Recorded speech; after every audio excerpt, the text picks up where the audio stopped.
ready for this? This is going to be a pretty heavy topic today. I am as ready as I can be, I think.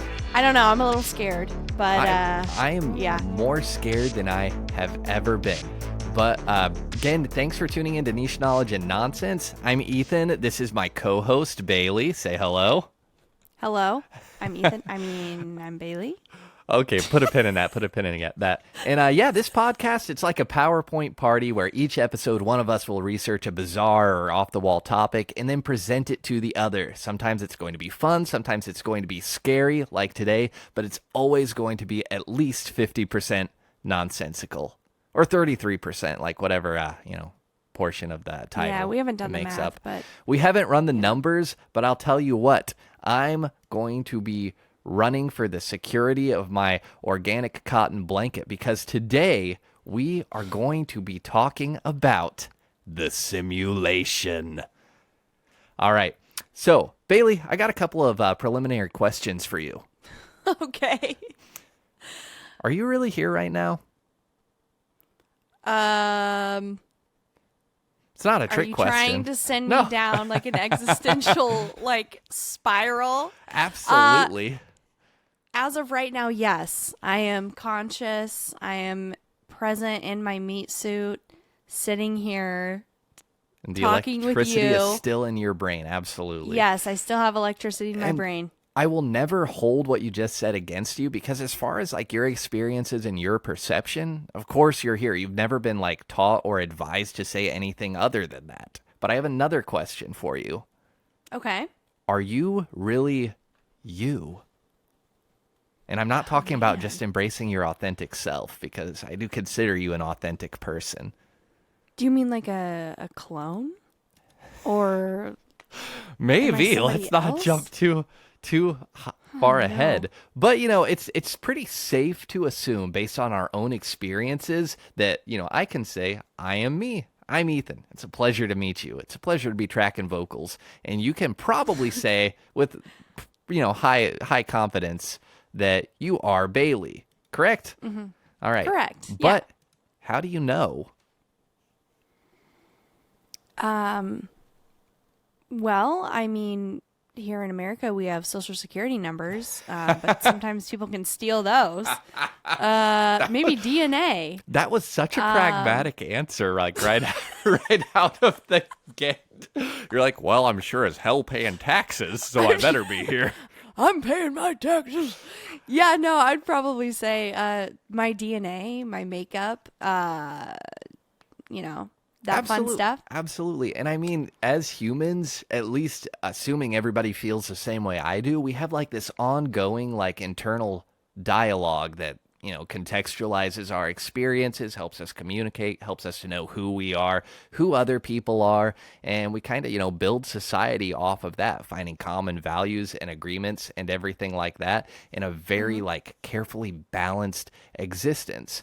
But I'm not asking these questions to be a jerk or because I don't believe in you, which I obviously do, go girl, do your thing. Thank you. I'm asking because today's topic is whether we're all allegedly living in a real world or in a simulation, and whether any of that even matters at all. So this is a huge topic, and it's one where basically everyone has something to say about it, even people who strongly believe that this is all real and it's a waste of time to, pose philosophical musings on whether or not anything's real and it matters. They all have a story where they're like, well, I don't believe we're living in a simulation, but this really weird thing happened to me once, where I feel like most people that I talk to, if I bring it up, they'll say, actually, yeah, something really weird happened to me the other day, and I just feel like, I'm in the Truman Show. Yes, I know that feeling, yeah. Absolutely. So, that's fine because we do live in an infinitely complex world where improbability is oftentimes just as probable as anything else happening, and strange experiences often stand out and, are more worthy of inspection and discussion. So in some sense, I think that we get kind of disproportionately bombarded with the bizarre. Yeah. And that's part of just like the modern dialogue.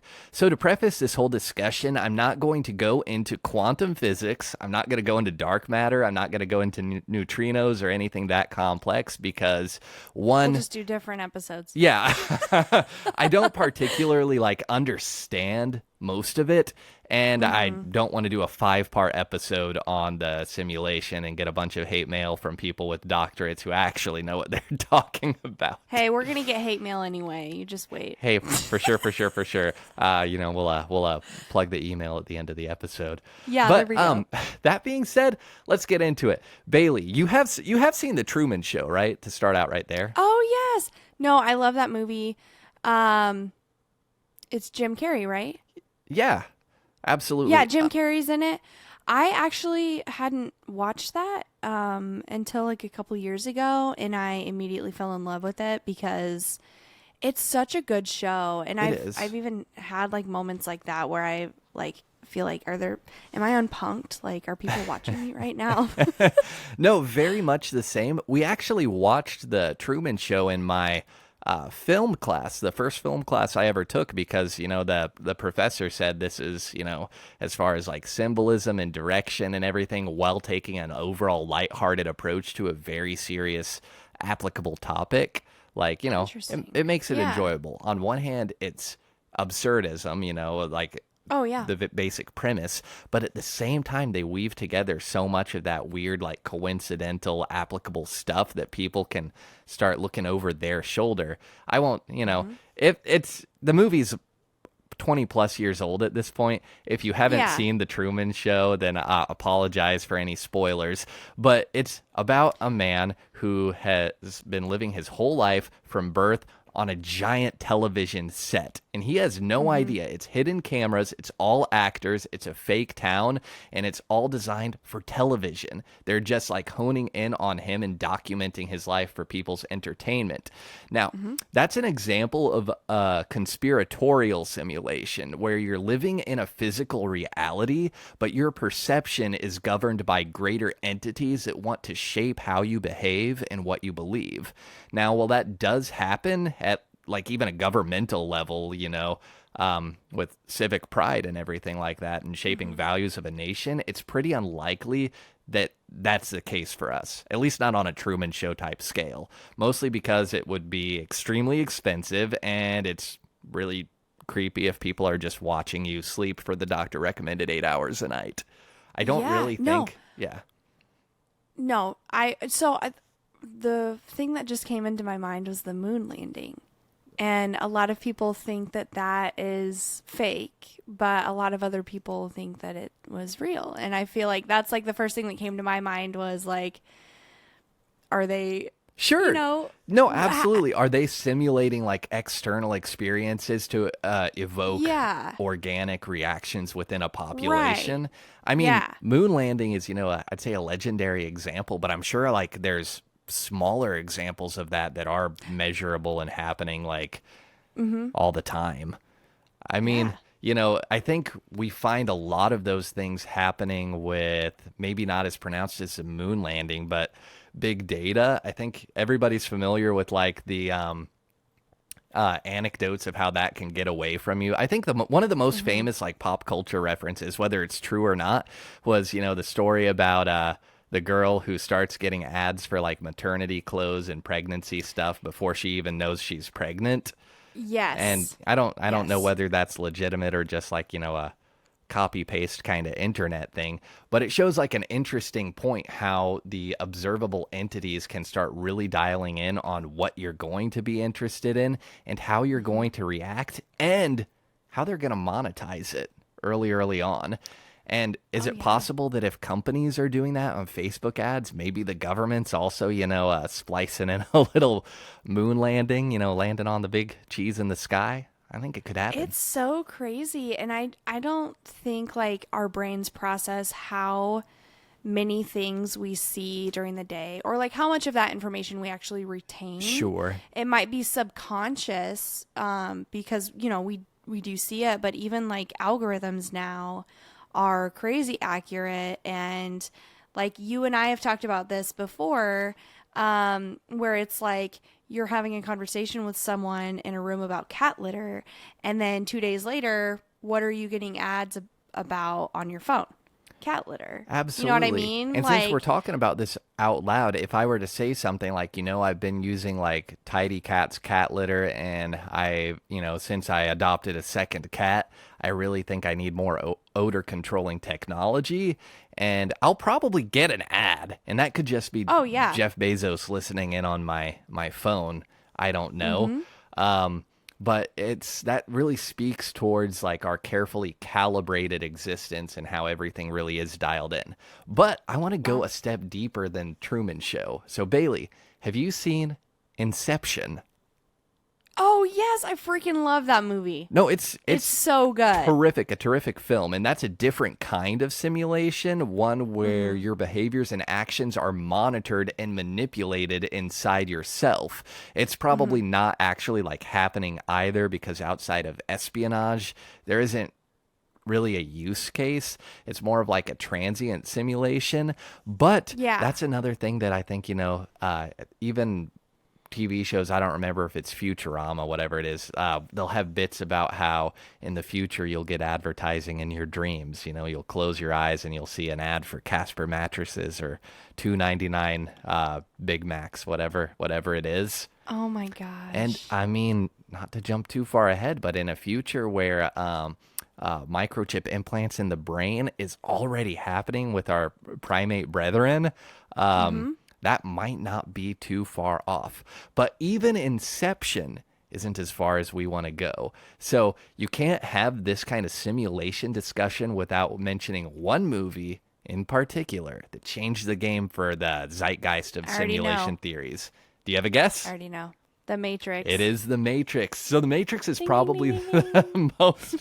the most well-known film that tackles this topic because it's probably a little less likely what I'm going to call like a practical application of a simulation. It leans into like simulation as a result of nefarious beings looking to Mm-hmm. again monetize or propagate or build off a victim population when the Mm-hmm. statistical likelihoods of real simulations aren't necessarily like that dark and scary, but you will Mm-hmm. notice a lot of similarities when you talk to experts about whether or not any of this is real and the plot lines laid out in The Matrix. It's actually a pretty well written movie altogether, but we're not a film review podcast, so I don't need to Oh spend yeah, I know. too long praising the Matrix. But it leads into the discussion. The simulation I'm talking about is the potential for a widespread, all-encompassing program that simulates individual experiences, and ongoing narrative structures that are observed from a level beyond our comprehension. Like we're all characters inside of a computer program, and some programmers out there might be getting a kick out of how we behave.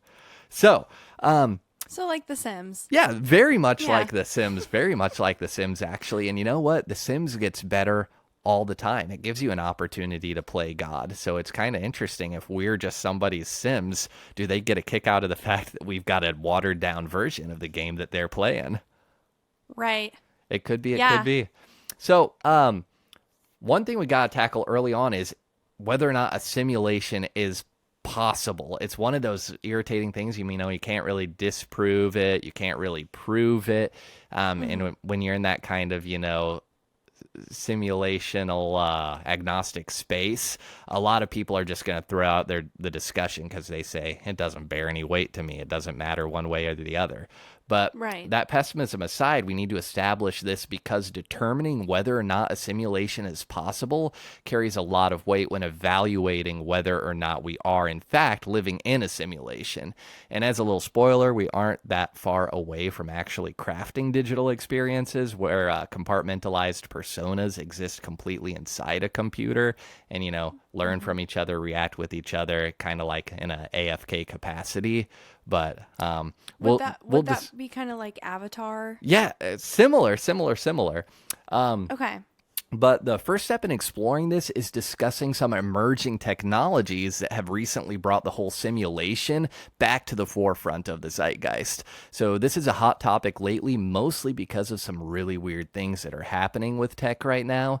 And it's impossible to talk about the simulation without mentioning AI and VR. Bailey, I assume you're familiar with ChatGPT.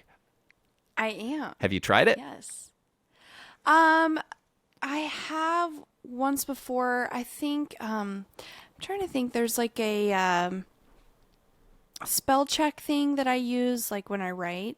Sure. But I'm blanking. I don't think it's Chat GPT, but I have used it once before just like to see what it would come up with basically, but I've not like used it in depth or anything. Sure. And I think where we're at least in the US, like most people have played around with AI, whether it's Chat GPT or something else, even like, Grammarly suggestions or Bing or generative images, anything like that. And it was initially a little bit clunky. I think a lot of people, like the past few years, like AI models have been trained and refined and improved to a point where they're bordering on organic intelligence. But a lot of Right. people, they used like the Dolly Mini back in like 2021 during the pandemic, where it generated images of people with 20 fingers on one hand and it wasn't that good. Yes. And Yeah. a lot of people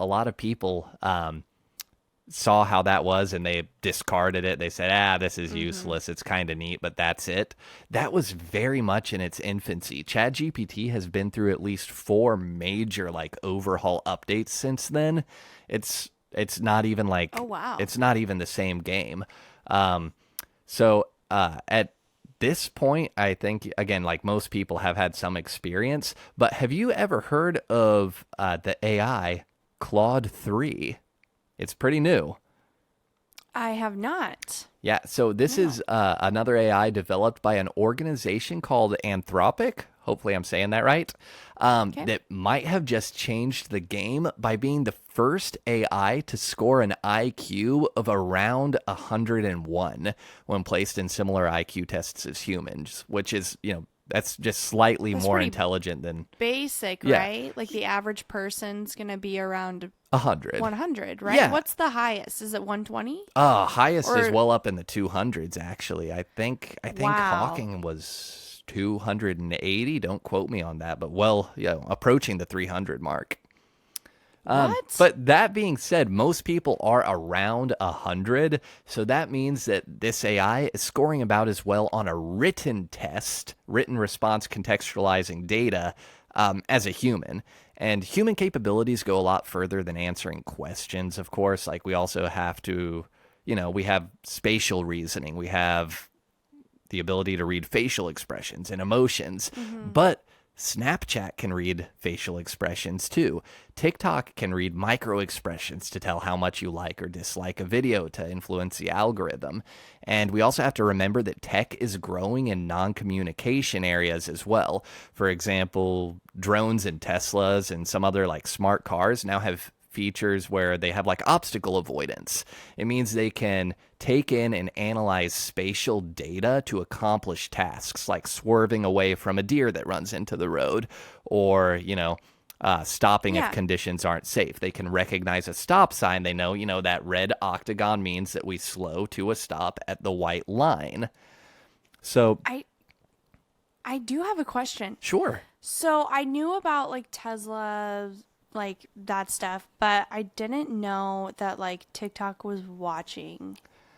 Absolutely. So it's again, What? TikTok is pretty like cagey with how they're gathering data and everything. It's common knowledge they're in and out of court on, servers and that kind of political Yeah. stuff, but also they're kind of quiet on how they take in data. So again, I'm not speaking from like a legal standpoint or making any sweeping generalizations on them, and it's not like I've Yeah. done like a deep dive on what permissions do we give TikTok? I know I give them permissions to see my face, to see my camera roll, to see everything that they Right. want. And so it has been suggested that that is the case, that it's not just the watch time on a video. Like, my TikTok is basically all municipal code and like construction tips and stuff like that. A lot of the data is coming from, oh, when I see a video of how to install slate shingles, I stay on it because I don't know how to do that. So then I get more of those. Gotcha. But if I Gotcha. see a video where somebody is like, breaking the shingles and I react in disgust, they're gathering that data point as well. It's kind of scary, huh? What? Or at That least feels I've been led to believe so this is the case. okay, yeah. Well, and if they're kind of like hush hush about it, then, maybe not. But I do know, like Snapchat, at least they are always updating their privacy Oh, every statements and week, like stuff. I get the You have tap to agree. yeah, you have to agree to it. Who actually reads them? Probably, I mean, the majority of people do not. No. And I would say, I mean, like, they use AI to like put the filters on your face and match it up to your face in the way that it's structured, I mean, So even like, even our iPhones have Face ID that like I can hold up my phone in a fraction of a second, it unlocks. If I well, okay, yeah, the other day I was you have the ripping. video reactions Sure, where sure, if sure. you hold your a thumb up, like in a FaceTime or whatever, then it shows like a thumbs up And if emoji. we want to talk about how precise it is, the other day I was ripping up some tile, so I was like grinding some thin set with my angle grinder. I pick up some skills on TikTok. The algorithm's doing its job. And I had white powder from the thin set, like under my eyes, around my face or whatever. And my Face ID was like, not having it. Seems a little sus. You can enter your password just from having those slight changes. Oh To yeah, like the texture of my face. So they're like yeah. imaging this stuff in a pretty high fidelity. Um, but like the reason I bring up technology like this is because we're staring down a very interesting opportunity. We're rapidly approaching a technological backbone that's needed to create a virtual world where trillions of individual objects, be they humans, centipedes, spiders, palm trees, and entities could interact, communicate, learn within the framework we allow them to, and someday develop their own virtual worlds, independent of us, after we hit the start button to run the simulations. So, to kind of back that up, we got to talk about whether simulations are plausible, because we know they're possible, but can we create simulations even with current technology? And the answer is absolutely. So, as I said, it's not right to talk about the simulation without bringing up VR. Virtual reality has kind of been a hot topic on and off for a few decades. When I was a kid, we had like a Nintendo Virtual Boy, which claimed to be like an immersive VR experience. And it was like a pair of huge goggles that like on a tripod that you hold your eyes up to them and it shoots lasers into your eye. It was Oh very uncomfortable. And then, of course, they had like the power glove where they're like, be a part of the game, but you're just like yeah. twisting your wrist. Oh my But if you gosh. fast forward to today, we have entire immersive VR experiences in malls where they like hook you up to like the backpacks and you can play like Star Oh Trek yeah. campaigns in space, Yeah. or fight zombies. We have headsets like the Apple Vision Pro or the MetaQuest 3 or the PlayStation VR that let you like augment reality with screen overlays. And we have the sort of like sleeping giant Neuralink, which is essentially promising a computer implant for your brain that is possibly looking to bridge the gap between like our nervous system and a synthetic virtual experience. So, with all of that laid out, Bailey, have you ever tried VR? I have actually. Like, what did you do? Only once before. It was at my friend Nate and Tori's house in Cedar Rapids, Iowa.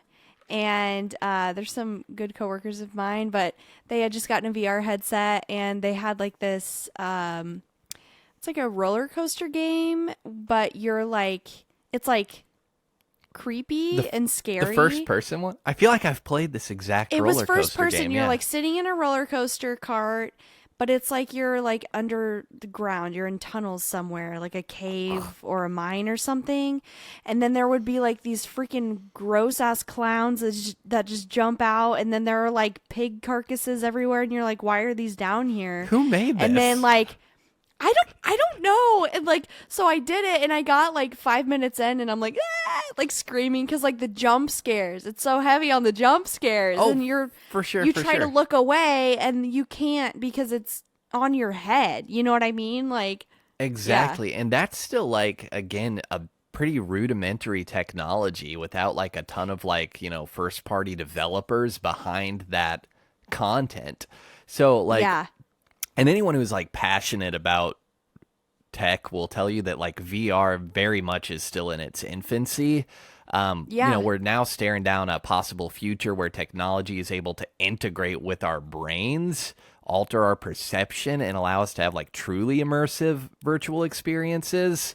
And we're talking about getting like scary visceral responses from like a 480p resolution clown in a Yeah. headset. It's going to get a lot better. So that in itself is a simulation, but it raises a lot of what ifs. So like what if the brain chip could suspend our regular functions and make us feel like, perceive in our thoughts in our heads that we were actually on the roller coaster?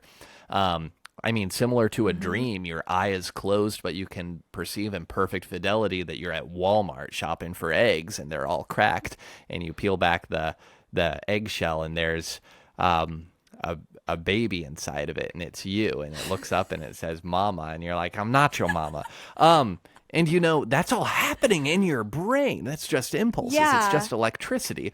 So again, we're looking at a reality in which humanity can possibly harness that and like create its own universes that are happening in like what we consider real time. So the PlayStation 5, right, which is one of the leading like gaming platforms right now that supports VR, can Yep. execute about 10 trillion calculations per second. So this is a kind of like computer power or computing power that allows for games that can introduce amazing randomizing algorithms, right? They have character interactions that happen independent of the player, unique long form stories that almost approximate like lives happening on screen. It becomes a real Westworld situation where like I might be playing anything, Grand Theft Auto, and I'm talking to Carlos, but Carlos's brother is talking to Susan, and Susan's talking to Bob, right? That's just stuff that's happening as like, extra character development or whatever, independent of the fact that my character is even there. But that is literally nothing, that 10 trillion calculation number.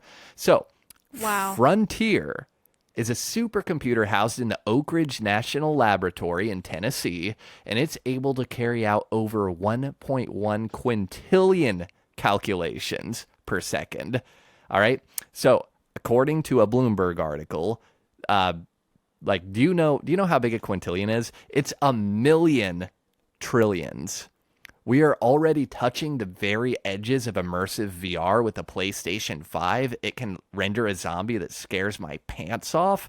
And there are computers, which, according to this article, are 100,000 times as powerful as that. If the game was twice as good as it is right now, I couldn't put it on my head. It'd be too freaky. And you Yeah. might say, but there are a lot of artists and developers and renderers and everything that go into making the game what it is. It's not like just better computing will make it a better game.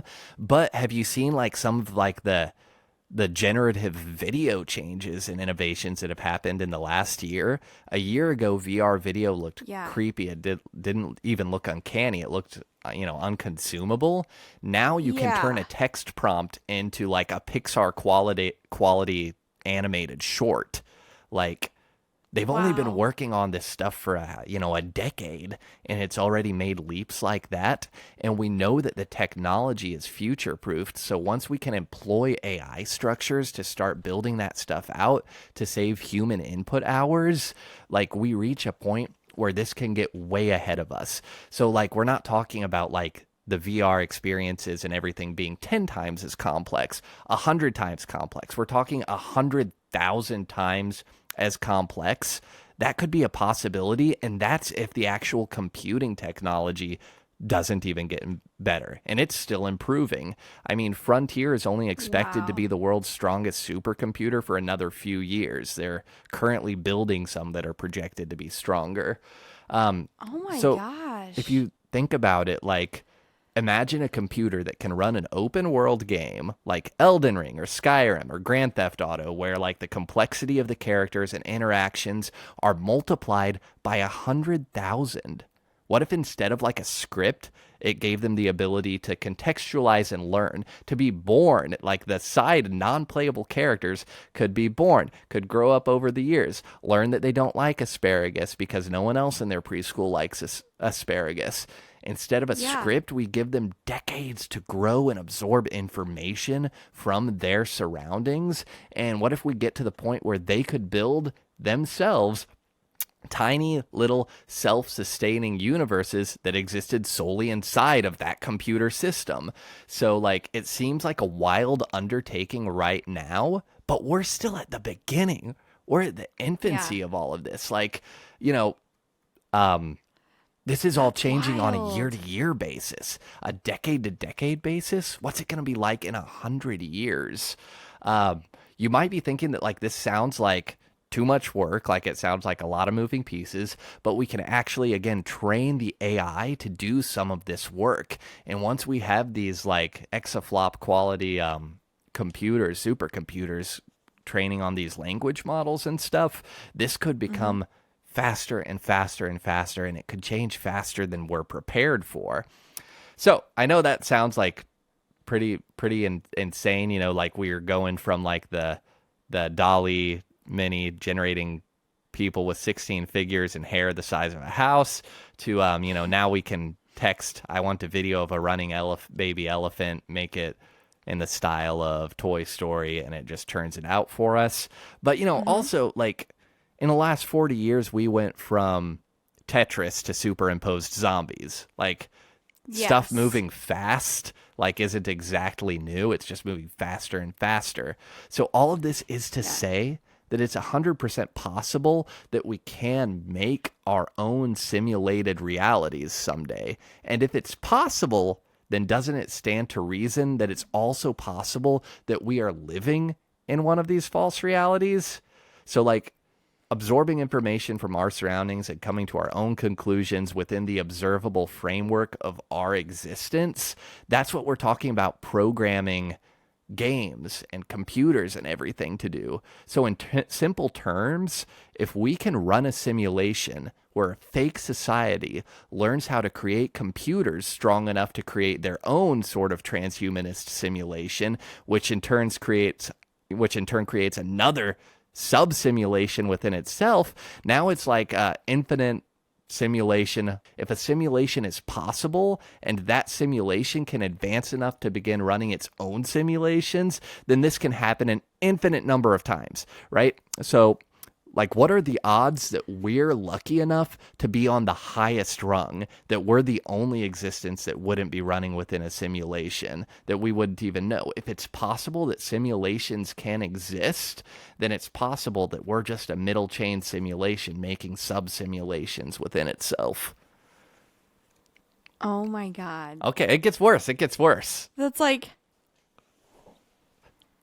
that's I don't that's like a lot to even like think about, like, but I don't know that I would say like 50 years ago, well, no, let me say that again. 100 years ago, we had the technology to do that. So that would almost insinuate that there's another being of some type, or that's like controlling the simulation or said simulation that we exist in. Well, they could be And then also that's like a whole other rabbit hole, it it like, is, and a lot of the philosophers actually point that out specifically, like in reference to like the existence of a higher power. Like, is it just the programmer? And then whether or not, if functionally that's like the same as a higher power, does it even matter? But hmm, I mean, some people just say, "Oh, we were running on steam engines 100 years ago, so doesn't that put a bullet in the bear?" And I say no, because you don't. you don't have to start the simulation at any given point. You could start it at the flippin' Right. Big Bang. Because the other thing we Yeah. need to remember is that calculations are moving so fast with just the supercomputers we have right now. Time could move completely different in a simulation we make. We could create a simulation in which, one of our years is 100 of their years. So in the simulation, things are learning and advancing and developing 100 times faster than we are. We could get to the point very quickly where they go through the Stone Age and then the Iron Age and then invent computers and then start inventing simulations. And, within the span of a few breaths for us. That's crazy. So I'm definitely getting like, did you ever watch the TV show Devs? No. Okay, I would. It's one of my top favorite shows. I would definitely recommend watching it. They are essentially creating a type of software or program to be able to go back in time and actually see it. Sounds Like, scary. and it's kind of crazy. Like, you're talking about this and I'm trying to like make it make sense to my brain so that I can kind of understand it because I have a smaller female brain and I'm really stupid. Oh my God. So I'm like trying to sit here and I'm like, Hey, I bet your so, like, IQ this is higher similar. than the Claude 3 if I was going to go off on a random guess. You know what? I'm just gonna like say goodbye if it's lower than that. Opt out. Anyway, just kidding. But no, I'm definitely getting like Devs and like Interstellar vibes because I know that that's a little different because like on Interstellar, it's, Interstellar on a different planet Sure. where, the years are longer or they're shorter. They feel shorter, but you're aging faster because of gravity and all that stuff. But, or maybe I had it backwards. It's been a while since I've seen it, but yeah, just like, I don't even know. I'm starting to get like kind of brain fright here. Just, Sure. Thinking about all the. And again, Yeah. it is a brain frying kind of thing. Like I'm going very surface level. The people who are actually going through like probabilities and again more of like the quantum Oh, physics man. sides of things, like it gets to the point where I can't follow along in the article. I can't tell whether or not they're spouting nonsense. So I Yeah. can revisit that, but there are some other elements and other angles that we can think about this with that aren't so like, maybe not as pragmatic, but also not as scary. And one of those Okay. things that I think you got to talk about, which is what most people think of when you bring up a simulation, would be like simulation breaking experiences. So like, what are Yes. some of like the simulation breaking experiences that you've had, and have you ever had like a coincidence that just seemed like way too impossible to like attribute to pure chance? And I know that we've had at least one of these shared experiences, but I wanted to kind of give you the floor if you got any off the top of your head. Yeah. So I actually have a couple. Um, but I mean, for everyone listening right now, I think one of those things would kind of be the Mandela effect. Sure. Where like you swear that, it was like what was it with the Berenstein Bears? I didn't even think about the Mandela effect like The angle to this. being like a break. Yeah. Oh No, no. this Okay, is yeah, no, huge. I would definitely say like that I would count that as like, quote simulation breaking or things, happening and being forgotten about. But the first instance that kind of comes to my mind of that happening would be there's another podcast that I listen to called Believing the Bizarre. Shout out to Shout out to Believing the Bizarre, yeah. yeah, Believing the Bizarre. I enjoy listening to them. They cover a multitude of topics and rate the believability of stories or things that or topics or things that people have written in. And I wrote in a story of one night I saw like these super crazy weird lights at a cemetery when I was in high school, and I'd gone out with some friends named Tej and Josh.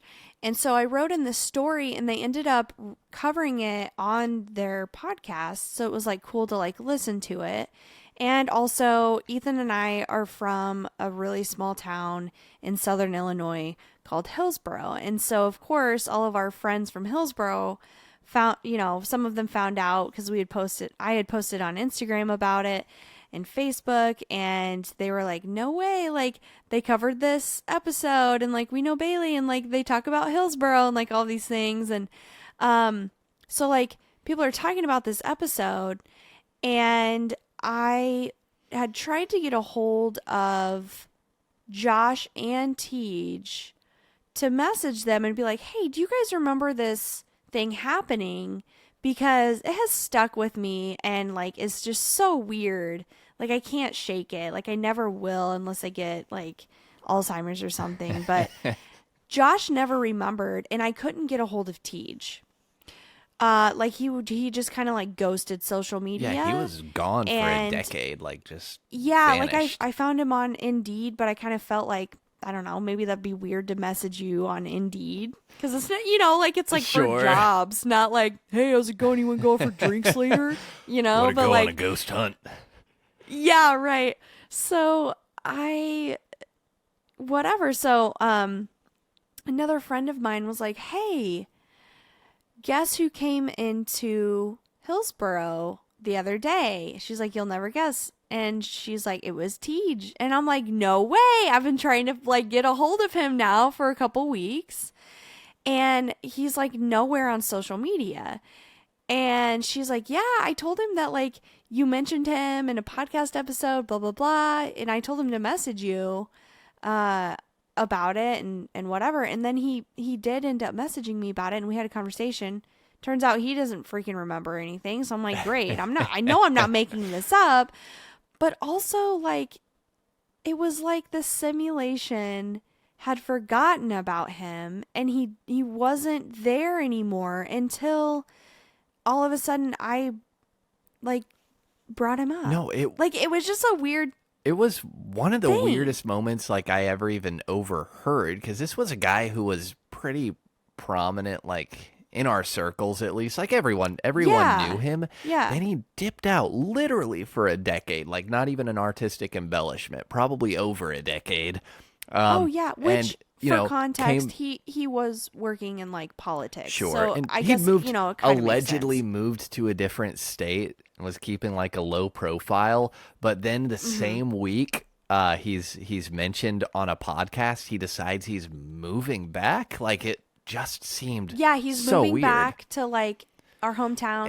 And he's back on social media, Yeah, it and seemed it's like he was brought back from the like beyond of the simulation, like brought back from the grave just at like the mere mention of him, and it was Yeah. so bizarre. It's like the programmers just forgot that they had this colorful, charming character, and then they're like, "Oh crap, yeah, put him back, right. put him back." No, I just picture like, when like Thanos like gets rid of half of the people in the universe, and like Tej just like starts to like pixelate away, and then they're like, wait, no, we need him, and then they bring him back. Tej, if you're listening, Love you, what's brother. up? Yeah, what's up? But yeah, that one's Yeah, so that was definitely a strange one. for sure. I have one that's significantly less strange and much more circumstantial. But Is it the one when we're at the restaurant? oh, I don't know if I don't think so. Wait, remind me of the restaurant one. Let me give another story then really quick. Go It for won't it. take very long. When you and Kayla were here visiting, Adam and I, and we, we're just sitting around chatting, having some drinks, and then for whatever reason, Adam tells you guys about the Edmund Fitzgerald, and there's a song about the Edmund Fitzgerald that was a boat that sunk, and you guys had never heard it before. And then, the conversation changes, whatever. We forget about the Edmund Fitzgerald. And we go out to eat. We're sitting at this Thai restaurant. And we're talking, drinking at the restaurant. And I'm like, guys, Listen to what song is playing. It's the Edmund Fitzgerald.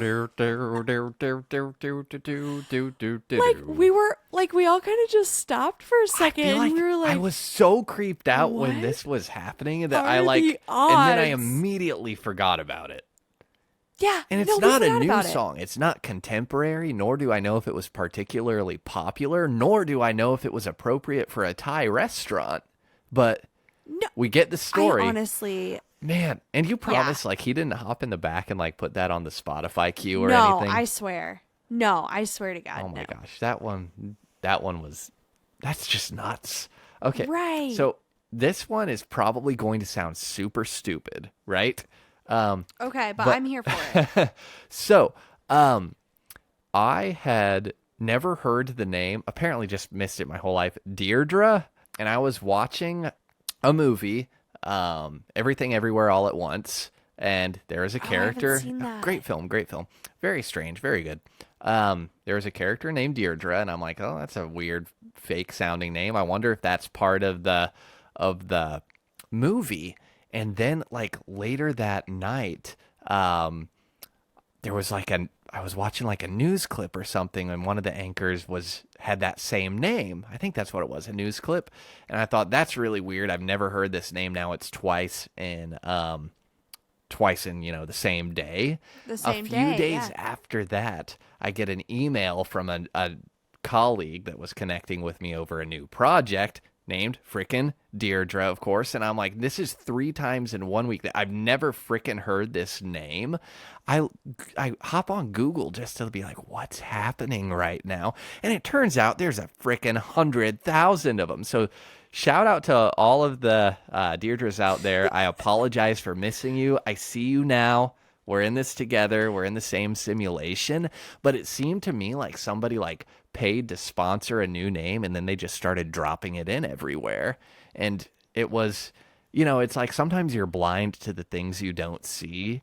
And then once you notice them, they're everywhere. For that reason, Yeah. I try to do, every time I go to the grocery store, I try to do this thing where I try to find invisible items, stuff you've just never gotten before, like in the frozen food section or something. And I just try to grab something new, something that's like at the bottom shelf, like where people aren't supposed to see it, to try to Yeah. like catch them on something, to be like, Yeah. oh, really? Did you program this box to be empty? And so far, it's all got Yeah. real food, a lot of real bad food, a lot of bad Salisbury Ethan. steaks. But this isn't a bit either. I Ew. do this. Oh, wait, you're for real I'm right now? 100% serious. And because of Oh, that, man. I found these little Mexican ice creams called, I think it's pronounced Boli. It's Bollis, and it's like coconut cream frozen in this little like pouch. The best flipping stuff I've ever had in my life. Sounds amazing. It's You so need to send good. me a picture of it because I want to try Absolutely, and it's dirt cheap. Sounds Like, good. shout out to whatever company's packaging that stuff. Flipping amazing. So you Nice. win this one, programmer, but I'm still on my toes. Some really weird simulation moments, and I'm not going to go over too many, but there's one that, while maybe only tacitly a simulation moment, has been responsible for a lot of the simulation dialogue going on right now. And that is, of course, the lamp story. Oh, yes. So the lamp story was posted to Reddit some years ago under a throwaway account, and it's seen a recent resurgence courtesy of TikTok, as a lot of old media has. I think it's one of those stories that like the Russian sleep experiment, where everybody has like been telling it to each other for years, so most people have heard it before. But I'm going to recount an abridged version right here, so roll some creepy music. My last semester at college, I was assaulted by a football player for walking where he was trying to drive. While unconscious on the ground, I lived a different life.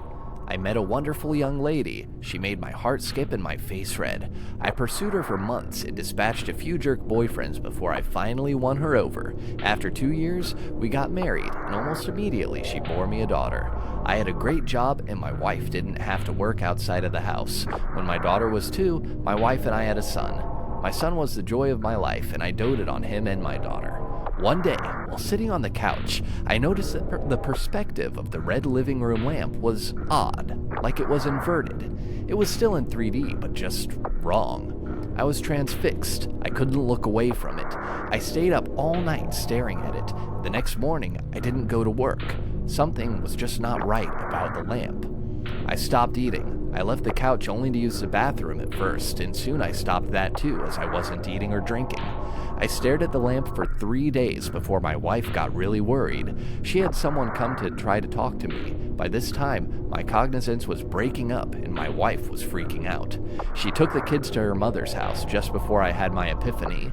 The lamp wasn't real. The house is not real. My wife isn't real. My kids aren't real. None of it is real. The last 10 years of my life are not real. The lamp started to grow wider and deeper. It was still inverted dimensions. It took up my entire perspective, and all I could see was the red of the lamp. I heard voices, screams, all kinds of weird noises, and became aware of pain, a shit ton of pain. The first words I said were, "I'm missing teeth," and then I opened my eyes. I was laying on my back, surrounded by people that I didn't know, and I was completely confused. At some point, a cop dragged me back across the sidewalk and threw me into the back of his car. I was taken to the hospital by the cop and received a CT scan. After that, I went through about 3 years of depression. I was grieving the loss of my wife and children and dealing with the knowledge that they never existed. I was scared that I was going insane as I would cry myself to sleep, hoping that I would see her in my dreams. So, Oh my God. like, again, not most people, I feel like a lot of people probably have heard that or some version of it. You know, there are multiple versions of that going around, just like any Yeah. copy paste story. But Okay. this isn't Yeah. so much like an isolated event. People like all the time report that they have dreams where it seems like they go through an entire work day, or they go through a dentist appointment, or they go through something tough or something joyful, only to wake up and it seems like, you know, they lived out several days, but it was only an 8-hour night of sleep. And even though like there's a lot of conflicting research on the passage of time and perception of time within dreams, some people say that, you know, it's tends to be like a 1-to-1. If your dream feels 15 minutes, it's probably 15 minutes. 10 seconds, it's 10 seconds. But even I personally have had dreams that felt like they stretched on forever, and then I wake up and it's 1 a.m. So we have the capacity Yes. to like process huge amounts of cognitive data in our subconscious, and that's without any optimization. So again, if we could harness that and optimize those data inputs, it's possible that we could really like subvert time with simulation type incidents like that. Wow. It's just one more power we're waiting to harness. Yeah, well, I mean, like, think of how different humanity would be or life would be if we didn't have to sleep. Oh man, I know Be a a lot party. of people do like crack and then they don't have to sleep, but I can't think of any other science God. besides that that, you know, would help us. Please understand that anything we say on Niche Knowledge and Nonsense is not intended to be prescriptive medical advice, and we do not advocate for No. the use of crack. Yeah, no, I've never done it. If you know, if you do it, you do you, boo, but be smart, be safe, be sexy.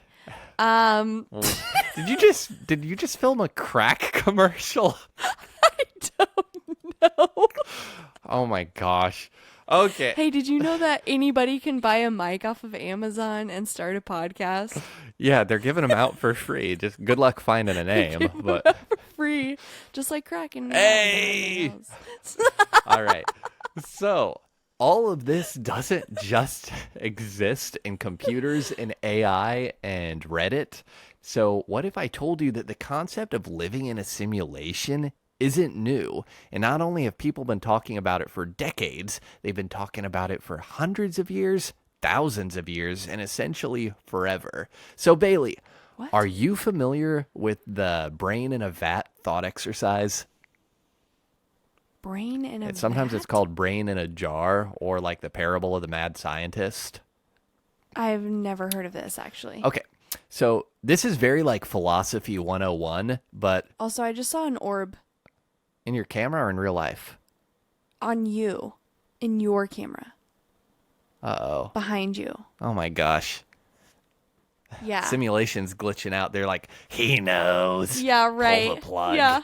Wikipedia is going to explain this way better than I ever could. So, the scenario involves a mad scientist that might remove a person's brain from the body, suspend it in a vat of life sustaining liquid, and connect its neurons by wires to a supercomputer that would provide it with electrical impulses identical to those a brain normally receives. According to such stories, the computer would then be simulating reality, including appropriate responses to the brain's own output, and the disembodied brain would continue to have a perfectly normal conscious experience, such as those of a person with an embodied brain, without these being related to objects or events in the real world. So the idea is to say, Interesting. like, it's not necessarily addressing simulations, and the bones of this thought exercise go back to like Descartes era philosophy, and that was like in the 1600s. But like, what do you think on that? I mean, people go a lot of different directions just with that thought exercise. Yeah, so that, I mean, your brain is what controls your body. Like it controls your bodily functions, even the without requiring you to think about it. Like you're not going to think about every time you have to blink, Sure. but your brain is going to tell your body to do that Well, I'm for gonna think about it reasons. now. Right. And you're going to count. But so I'm trying to imagine a brain hooked up to, an electrical current and being used. You don't have any of your organs to control anymore. And it would be very scary, in my opinion, to not be able to see or hear or have the rest of my body to process anything Sure. And or to help me process anything. Like, let's say that that is something that can actually be done, like, but if you were to hook it up to a simulation, to where the brain is then perceiving that, like, something, contextualizing yes, information from your eyes, that's happening in your brain. So what they're saying, like, hey, right. being suspended just alone in a jar with no peripherals sounds horrifying, like just you and your Yes. thoughts and no outputs, or no Mm-hmm. inputs rather. Inputs, yeah. But like the idea, the concept that like you could be suspended in a jar, right? And they're feeding you Mm-hmm. impulses that's like a recreation of your life. So you're still getting inputs, you're still giving outputs, and you have no idea that you're just a brain in a jar and you're not contributing to Yeah, an you have no objective idea. reality. Will reach a point where they're like, well, okay, as a thought exercise, that's not applicable because if that is the case, then nothing matters. If nothing matters, it's not worthy of contemplation. Toss it off to the side. Hmm. But, it's an interesting thought on just the concept of how do you ever know what's real and what's not? And that question doesn't just go back to the 1600s and demon analogies with Descartes. It actually goes further back than that, thousands of years to Plato. Interesting. So, have you ever Okay. heard of the allegory of the cave? I have Okay, not. okay. This is a good one. So this is from, again, Wikipedia, Yeah. my favorite encyclopedia. Oh, The yeah. allegory of the cave, in which Plato describes a group of people who have lived chained to the wall of a cave for their entire lives, facing a blank wall. The people watch shadows projected on the wall from objects passing in front of a fire behind them and give names to these shadows. The shadows are the prisoner's reality, but are not accurate representations of the world. The shadows represent the fragment of reality that we can normally perceive through our senses, while the objects under the sun represent the true forms of objects that we can only perceive through reason. Though this wasn't really at the heart of the lesson, like Plato was trying to lay out with this thought exercise, it's kind of Hmm. alarming that these same ideas were developed thousands of years ago, well before computers existed. And, I guess you could say the Yeah. simulation's been running for a long time. But it's the idea that if Yeah. you only have the context of like all you've ever seen is the shadow of a wolf running at the shadow of a Hmm. child, you don't contextualize it, there's a three-dimensional world that all of that is happening in. You would only have the Yeah, context that you'd experienced. We have such subjective lives and we experiences, do. and It shapes our biasness and who we are, which is literally what you're saying at the beginning of the yeah, episode. absolutely, absolutely. So we Yeah. can only respond appropriate to like the information we have received, which can be like a very scary thought. And as a Yeah. lot of people will say, like, how much information is in the world? Do you think it's possible to know 1% of everything? Probably not. So like I say you're know. brilliant and you Yeah. do know 1% of everything. That means you don't know 99% of things, yet people still like hold really concrete beliefs and really concrete prejudices and everything when it's like, okay, like Yeah. most people will admit, yeah, I don't know 1% of everything there is to know.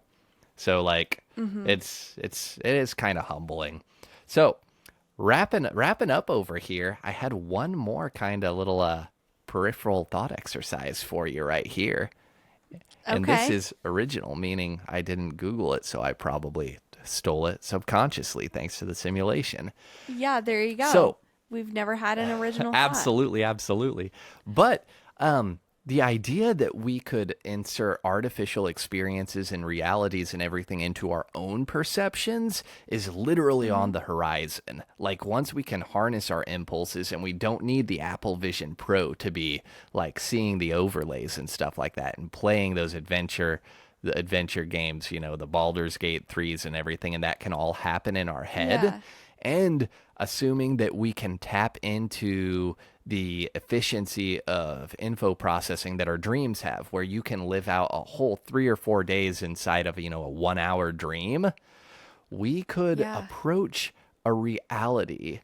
Like, imagine that you're offered a brain implant that can simulate any number of full fledged virtual lives. You can flip it on, and suddenly you're like a god on Olympus. You can steer civilizations, you can live for 1,000 years, having omnipotence and limitless knowledge of your own private world. And to your perception, you experience the rise and the fall of nations. You can take lovers, you can fight wars, you can shape destinies, all while billions of pre-programmed simulated humans live out full lives around you, privy only to the knowledge that you give them in the context that you build. They're completely fake, right? And now imagine that all of this 1,000 years, only takes 1 hour in your actual, in like the objective time, like any of this is real, Yeah. right? Yeah. So we could essentially create an experience process in which we've suspended perceived um, existence and Mhm. perceived life for so long that it's essentially a sample of immortality. Like, we could stretch on these perceived experiences forever and ever and ever. Like, in virtual reality, you can be whatever you want, you could do whatever you want, and it's going to be such a small impact out of your regular day, right? That you're essentially like Yeah. a god over your own perception. Now, number one, in any theological framework, people would say that's probably a no-no. But let's imagine that we're going to apply this to like a Pascal's wager, right? To say, Okay. like, Yeah. you're offered an opportunity where you can virtually embrace a fake existence that's whatever you want it to be and goes on almost forever. But, in exchange for that, you've turned your back on everything that's real and valuable and finite. Where do you Mhm. land on that? Because I feel like a lot of people would say, I don't want to be involved in that. That's fake as hell. But if you're not involved in that, then you're going to experience only, 50 years of a body that falls apart the older you get. And, Yeah. you're maybe living in an objective, but you're saying no to some limitless possibilities of perceived reality. Yeah. No, I think that kind of already happens online. A lot of people create personas Damn, online bro. and kind of like, act like there's someone else or like like we already, and I don't mean like catfishing. I mean like actual, they're just completely different online. Have different friends. And there's nothing wrong with that. Like we're all just trying to find things that make existence a little bit easier for us and have like Sure. outlets. Um, I will say though, there's a lot of things that can happen that can impact you negatively, and I would be afraid of like I would be open to trying something like that, just to see what it would be like, but I Sure. would be afraid of it kind of like giving me like a little bit of an adrenaline rush and like becoming addicted to it Sure. and then not wanting to be in real life anymore. Right. And so, You know what I I think the mean? root of the question is like how much do you value truth and objectivity over like Mhm. a fake experience that's really, really good? And we could probably, Yeah. extend that to way less complex scenarios, like um, Yeah. enjoying a raspberry flavored push pop over eating like a raspberry. One is arguably good for you, one is arguably not.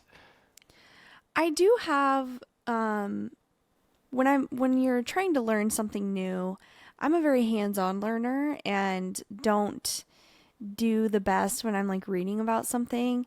And like one thing that I have always kind of thought of is like you can read about the taste of chocolate and learn from it that way, or you can also just bite into chocolate and get like the physical experience of it. And I don't know why, but I just thought of that like analogy or whatever when I'm sitting here thinking about the simulation Sure. stuff, because it's like, sure, I can be looking at this thing, I can be tricking my brain into thinking I'm eating chocolate, but will I actually be able to taste it? Will it just make me want chocolate more? Sure. And then I actually finally taste chocolate in real life and it's not as good as the simulation made it out to be. You know what I mean? Like it's almost like the forbidden fruit type No, thing that's here, like that's in the huge. Yeah. Bible.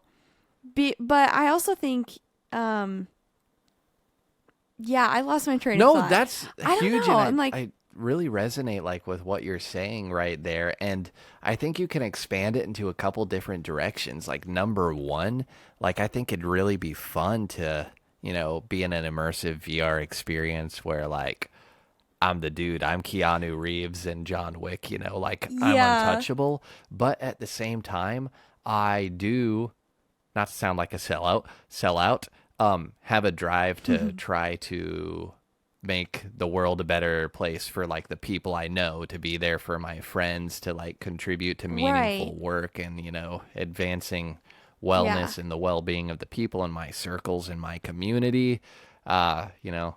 Big that sounds fake as hell, but basically, like that, I have these No. grand notions that living in the actual world, I can impact other people's experiences. But Yeah. if we're living in a simulation, then you could push it then to say that it's inappropriate to think anybody in the real world bears more weight than, the simulated denizens of our virtual reality that, need essentially their God to make sure they're taken care of. So Right. it gets out I of did. control really fast. Yeah, it does. I'm also interested to know, like I know that there's like brain chip technology right now being tested on like what are they, I think primates, right? Yeah, chimpanzees or chimpanzees, I monkeys? think. Yeah, primates.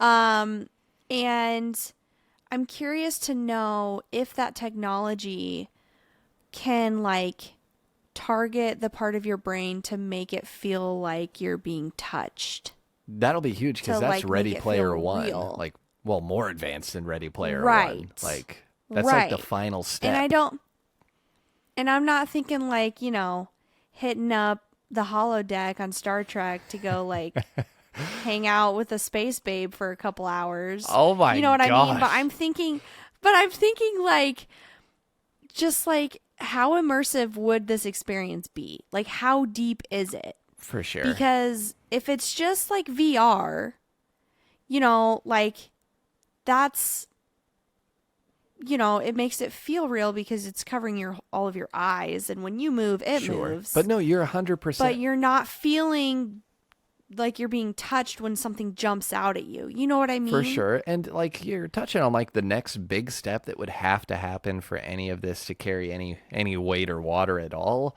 is that we have to get to the point where we can interface with the human nervous system, where we can simulate impulses. Right. Just like, I mean, if you've ever got like tapped on the knee with a little hammer at the doctor's office or whatever, you can. Or, even like think about like phantom leg syndrome with amputees, you can still get nerve impulses for something that is not physically attached to you. Not there because of your brain So, and the muscle we could memory. potentially get to a point where we can control those impulses. Maybe. Can we right now? I don't really think we can right now. But, even like technology with prosthetics has gotten so much better over the last 20 years. I see some really cool like short videos and stuff of like, the metal hands and everything they've got that have like articulating fingers and they're using like predictive motion gyroscopes and stuff to say, oh, when people like supinate and hold their elbow out, they usually are trying to open their hand to receive something. So when you're in that position, you must want the hand to open. So we'll go ahead and do that for you.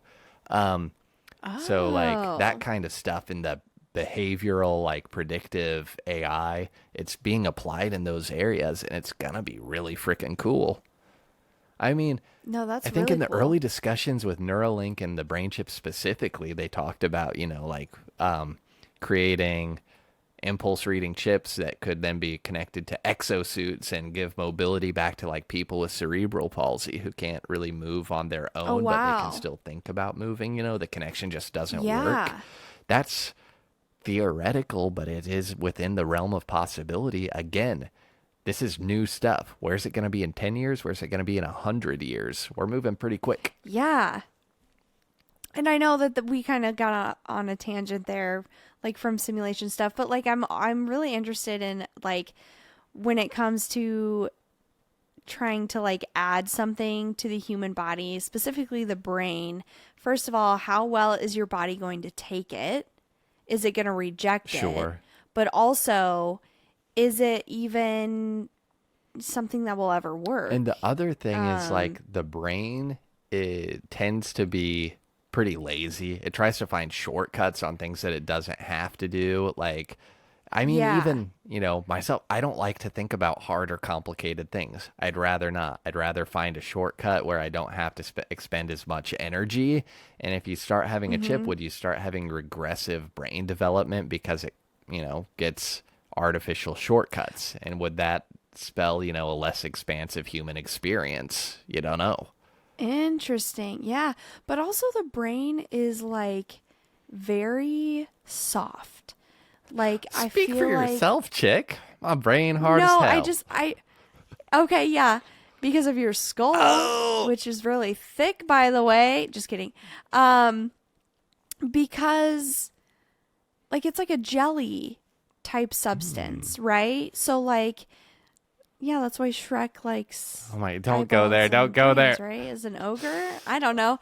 Yeah. So like, what if you accidentally push down too hard on it, or like you're getting into like the anatomical logistics of actually making it freaking. Well, work. I'm just trying to make it make sense. Yeah, just like, is this even feasible? Maybe we should stop talking about it because I'm just like you have a good point. This is all like hinging on the fact that any of this is even possible, and it's not just like vaporware that never gets invented, never gets released, which is also a distinct possibility. Right. I like to be a hopeful futurist, but like it might not go anywhere. I'm not investing in it. Podcast? Just kidding. No, that's beyond the realm of possibility. Wouldn't it be wild if our podcast did really well and we got that big Casper mattresses deal? Speaking it into the simulation. Hint, hint. Jeff Bezos, did you hear that? Jeff Bezos. I wonder how we could get leads on advertising for our audio resource. Yeah, right? Sure would be Sure would be nice. nice. Well, Bailey, that's all I got for you in regards to the simulation. Again, keeping it very high level because I don't have a brain big enough to, touch on all the points. But it's still fun to think about. A little scary. Yeah, it is. It's super freaky to think about.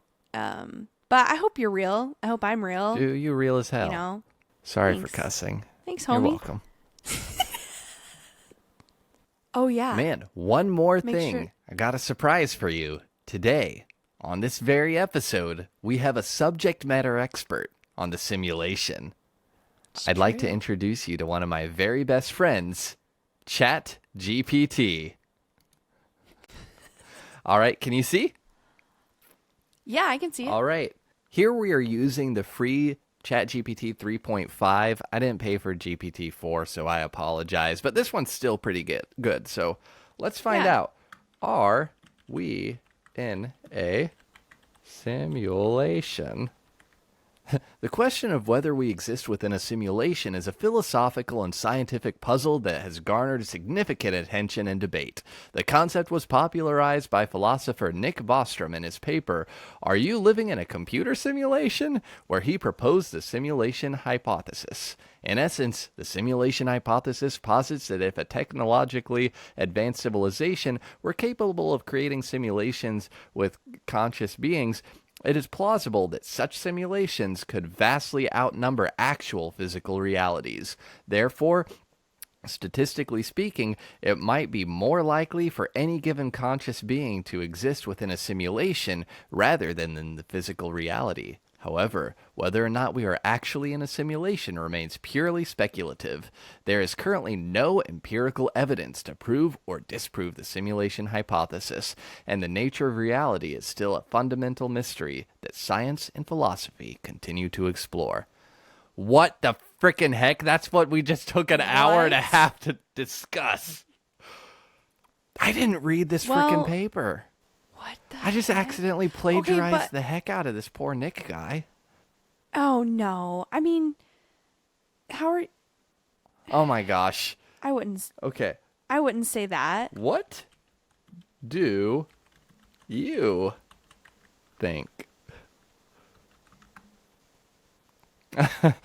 ChatGPT says, as an AI language model, I don't have personal beliefs or consciousness, so I don't have the capacity to form opinions on beliefs about whether we are in a simulation or not.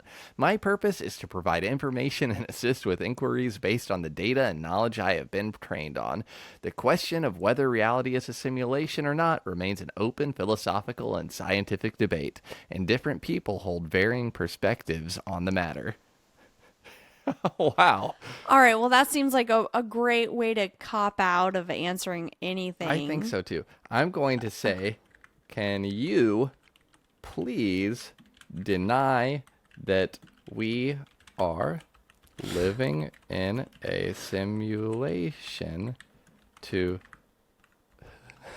to make me feel better? Feel better. While I cannot provide absolute certainty about the nature of reality, many individuals find comfort in the idea that we are not living in a simulation.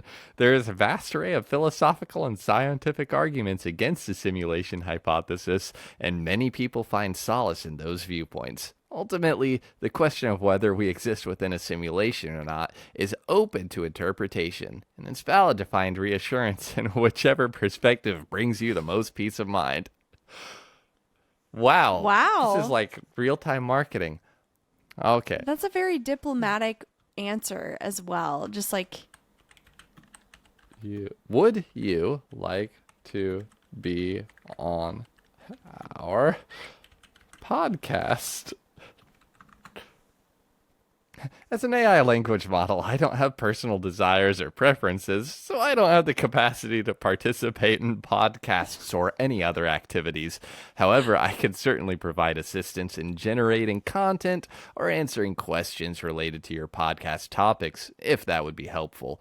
Feel free to let me know how I can assist you further. oh my gosh. Wow. What would be a good question? ChatGPT has gotten so diplomatic over the last year. It really has, and it does it like it's trying really hard, To not answer. or I don't want to say trying, but it's like not really giving an answer. It's just giving the runaround because it's not been programmed. Okay, what are you typing right now? Are you avoiding the question? I apologized if it seemed that way. As an AI developed by OpenAI, I don't participate in external activities such as podcasts or interviews. Oh my gosh. Oh my gosh. Wow. Man, I'm trying to think of a question to ask it. I said, can you weeb that up a bit and resend it? Sure thing. Apologies if it appears like I was dodging the question. As an AI from the digital realm, I'm not equipped for the podcast adventures or interviews. My existence is dedicated to aiding users like you with information and guidance. But hey, if you're curious about anything else or need assistance, just give me a shout and I'll be there to lend a hand. Otaku style. Oh my god.